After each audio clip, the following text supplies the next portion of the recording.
A red card, a suspension, precedent on a phone, and suddenly the rules of FIFA World Cup just take suspend. This is the story nobody saw coming, and it might be the most controversial 48 hours in the modern World Cup history. Here's what happened. US 70 striker Folarin Balogun gets sent off during a win over Bosnia and Herzegovina. A red card so controversial it's still being argued about online. The ban comes down. One match gone for the biggest game of the tournament. So far, the last 16 against Belgium. Balogun's furious. Coach Pochettino's furious. Fans are livid. But everyone accepts it, right? That's football. That's the rule. Except it isn't. Definitely not this time. Because right when America was bracing to play without its best striker, Donald Trump picks up the phone. Multiple calls straight to who? FIFA President Gianni Infantino. And in record time, Balogun's suspension is suspended. Let that sink in. Not appealed through normal process, not overturned by a review panel days later.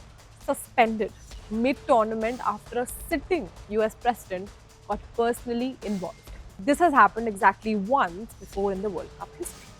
1962, Brazil legend Valencia. A red card, a convenient disappearance of the match official, and a phone call from a head of state that made the ban vanish.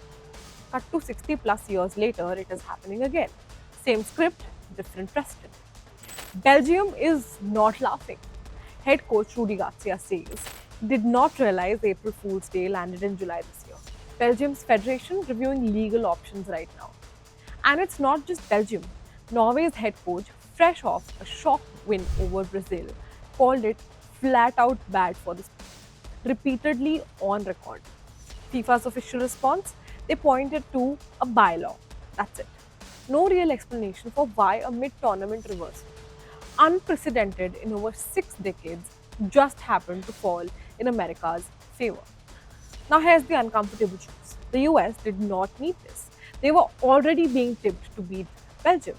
Balogun's been brilliant all tournament, but he wasn't the only reason the US was winning.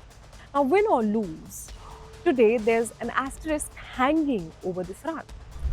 A shadow FIFA can't erase and Trump can't Truth Social his way out of. Because the question isn't whether the US wins the game. It's whether will anyone believe they won it fair. What happens next? We'll keep on following the developments in the story. Till then, that's me, Riya Girdhar, signing off for Sound Digital.